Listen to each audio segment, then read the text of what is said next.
story about during that era when everybody carried a flask.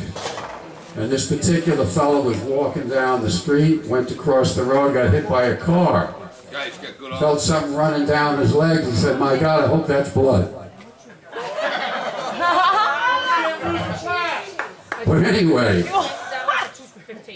I've been sitting here for a while, and what I propose to say to you today, I do each week over the airwaves at WUSB Stony Brook.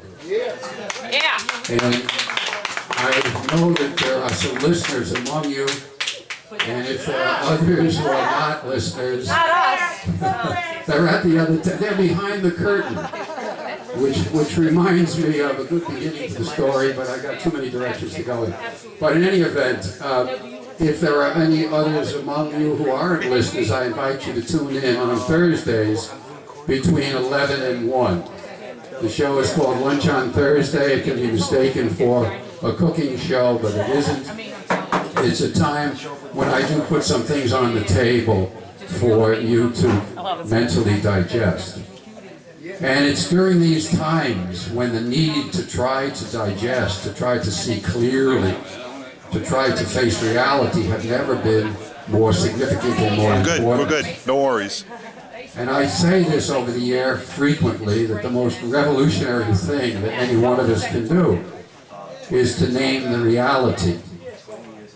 5 years ago, when you folks were here, the Be In, which is of course now in its 21st year of presentation, so I guess that would have been back about 15th year, I asked the question, could you be happy in a fascist state? And I said then that I thought you could be as long as your music wasn't infringed upon.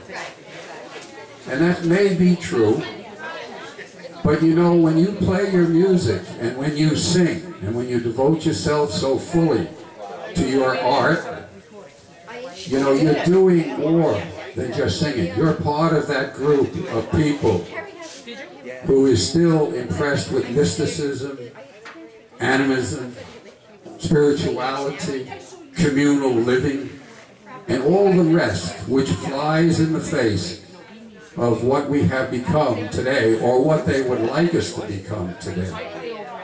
The corporate state reigns supreme. That may be another name for a fascist state. We've seen our jobs disappear. We've seen our pensions disappear. We've seen our homes disappear. We face red light cameras as we travel to and from. We find out that everything is being sold. It costs money to go to the beach.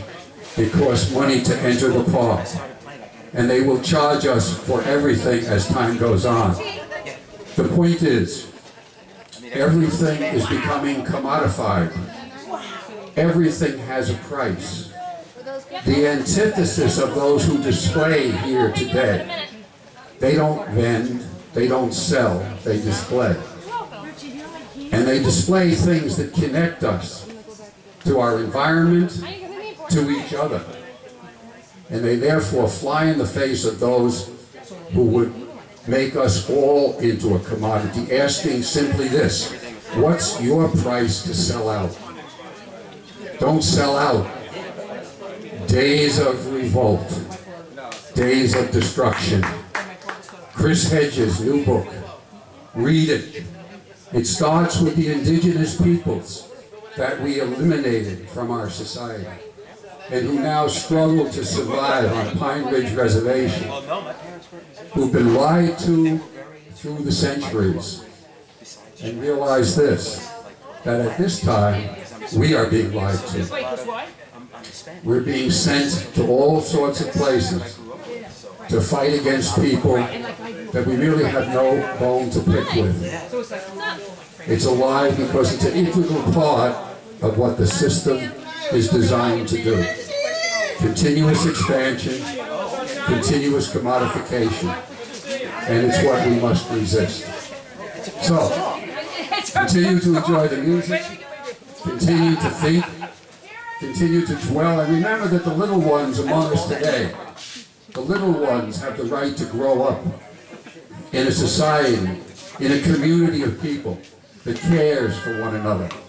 Not a community of people that fight with one another, that obey those who tell us to kill one another, but rather who live for each other.